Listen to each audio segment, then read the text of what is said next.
자, 오늘부터는 유교와 칸트, 후코, 이런 얘기를 좀 하려고 합니다. 여러분들이 좀 생뚱맞다고 생각할지 모르지만, 우리가 지난 시간까지 뭘 했냐면, 칸트가 갖고 있는 철학적인 사상을 얘기를 했고, 그 다음에 이제 그 칸트의 계몽이란 무엇인가에 대한 후코의 어떤 뭐라 그럴까요? 현대적 의미의 해석, 그러면서 자기 수양, 이제, 그런 얘기 했죠. 여기 주로 자기 수양, 이런 얘기를 주로 했는데, 그러면서 이제 자기의 배려, 그 다음 귤티드 수화를 자기의 함양, 이제 이런 거란 말이에요. 그런 게 결국은 어떻게 보면 유교에서도 자기 수양론, 인간과 인간의 관계, 아니면 내면성의 관계, 이런 거하고도 대단히 유사하다고 나는 보는 겁니다. 제가 이제 이런 유교와의 관계를, 그러니까 소위 서양 철학, 특히 칸트를 유교와 관련시켜서 좀 강의를 해야겠다고 생각하게 된 대표적인 계기가 뭐냐면, 요 책입니다, 요 책. 요게 제가 이제 2018년인가 파리에 가서 초대를 받고, 막세이 대학이라는 데서 초대를 받고, 한국 정치를 프랑스 대학생들한테 강의를 한 적이 있어요. 근데 그때 갔다가 책방에서 이제 우연하게 이렇게 조그만 책을 하나 샀습니다. 이게 이제 이게 뭐예요? 어노트로 수시도 수화. 그러니까 수시도 수화라는 게 뭐예요? 미셸 후코가 성의 역사 2권 3권에서 주로 썼던 말 아닙니까? 근데 여기는 어노트, 그러니까 또 다른 형태의 수시도 수화라는 거예요. 자기의 배려라는 겁니다. 그리고 그 부제가 뭐냐면 Le sens de la subjectivité, donc la philosophie chinoise antique. 그러니까 고대 중국 철학에서 주체성의 의미, 이런 거예요. 물론 이게 쿠안민 후앙이라고 쓴 거 보니까 이 사람은 중국 사람인 것 같은데, 이 책이 어디서 나오냐면, 이 사람이 대만의 교수인데 아마 이 책을 프랑스에서 번역을 해서 낸 것 같아요. 하여튼 이 책이 무슨 디종 대학인가? 에디스용 유니버시티 디종 대학 출판부에서 이 책이 나왔어요. 어쨌든 간에 대만 교수가 썼던 책을 불어로 번역을 해서 이제 소위 책을 낸 겁니다. 이 앞에 첫 번째 서문에 보면은 미셸 후코의 후기 사상에 대한 얘기를 언급하면서 그런 수시드 수화가 어떻게 작동하느냐 하는 문제를 중국 정치 철학에서도 볼 수 있다. 이런 얘기를 여기서 하고 있다는 겁니다. 그래서 제가 이제 이 책을 보면서 이게 후기 후코의 논리를 중국 철학하고 유교 사상하고 연결시킬 수 있겠다. 이제 이런 얘기를 생각을 했던 것이고요. 그 다음에 이제 요 책은 좀 옛날 책인데, 이건 죄송합니다. 이게 아주 옛날에 제가 복사한 책인데, 충잉청이라고 하는 이 사람도 중국 사람인 것 같은데, 이 뉴욕 대학에서 출판하면서 책을 냈어요. 영어로 뭐냐면 New Dimensions of Confucian and Neo-Confucian Philosophy. 그러니까 유교의 새로운 디멘션, 새로운 차원과 신유가의 철학, 이런 책이에요. 아마 제 생각에 이 책도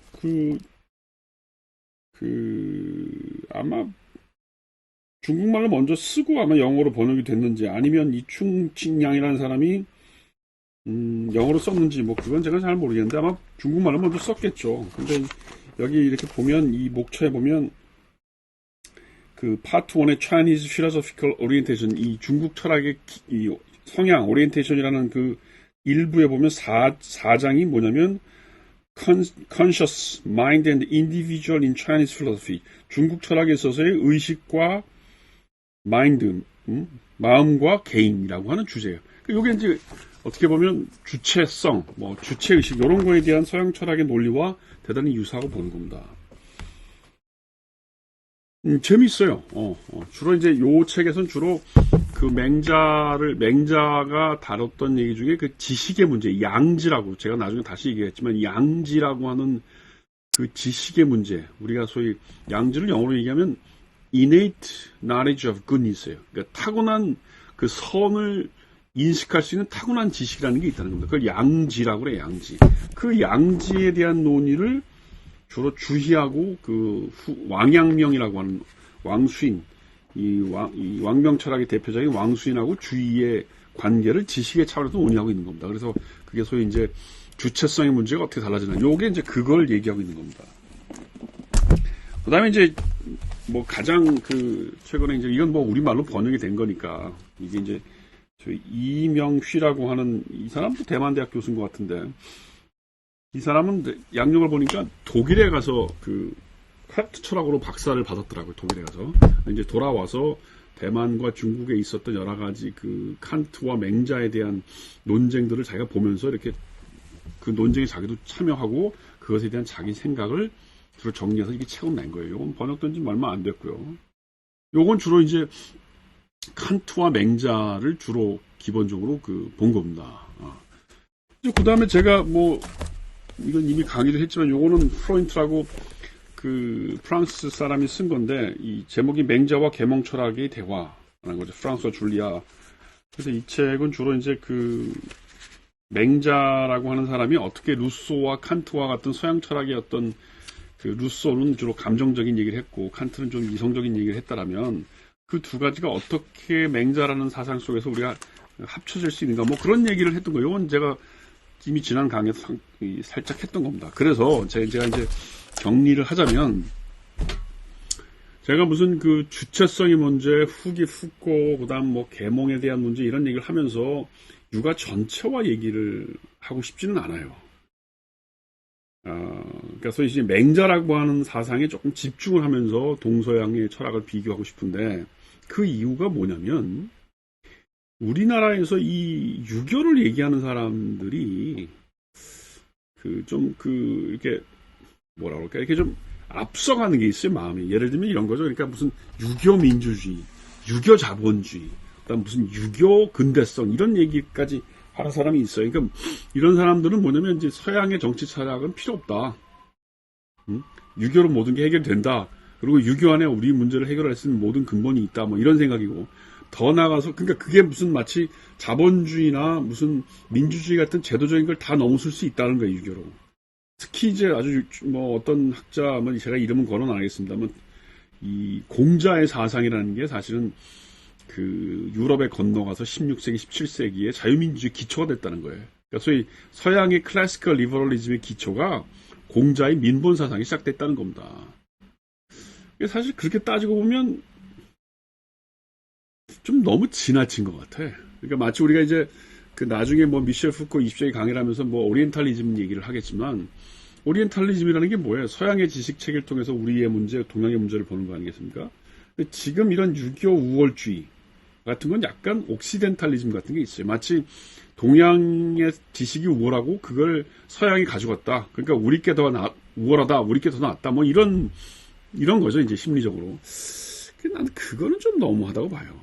그래서 제가 왜 맹자에 집중을 하고 칸트와 연결시키고 그다음 미셸 푸코의 후기 미셸 푸코의 어떤 자기의 배려, 자기의 함양 이런 쪽에 이렇게 어떤 포커싱을 하면서 이 동서 철학을 비교하려고 하냐면 너무 지나치게 무슨 자유민주주의가 어쩌고 유교 자유주의 이런 얘기를 하게 되다 보면 어떤 맥락이나 역사는 없어지고 개념과 개념만 비교를 하게 돼서 마치 이 유교의 개념 안에 모든 게 먼저 있었다. 이렇게 얘기하는 겁니다. 실제로 개념, 어떤 역사의 순서를 보면 공자나 맹자 사상이 훨씬 앞서죠. 17세기 자유주의 사상보다 훨씬 앞서니까 마치 그 안에 있던 예를 들어 공자나 맹자 사상에 있던 이인이니 민본이니 이런 것들이 마치 자유주의 사상의 어떤 이렇게 앞선 것처럼 보여드리기 시작하는데 사실은 내가 보기엔 그렇게 개념만 가지고 텍스트 안에서 개념만 가지고 비교하는 건 대단히 위험하다고 봐요. 왜냐하면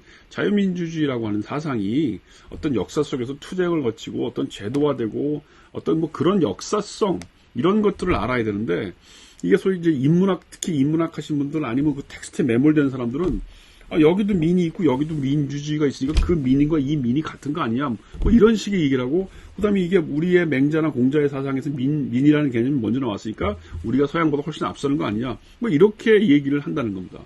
전 그건 좀 바람직스럽지 않다. 우리가 정치 사상을 공부하는 건 제가 늘 강조하지만 우리의 현실 문제를 보고 역사 속에서 우리의 현실을 어떻게 해석하고 어떻게 실천적으로 개선해 나갈까 이런 거지 그냥 개념 안에서 매몰되고 있는 건 대단히 위험한 거라고 보는 겁니다. 그래서 이 어떤 사상의 실천성을 강조하는 의미에서 또 사상의 어떤 역사성을 강조한다는 의미에서 어떤 균형 감각을 잃지 않고 그 서양의 정치 사상과 동양의 유교 사상을 좀 비교해 봅니다. 뭐 그런 정도로 해서 첫 강의를 시작하겠습니다.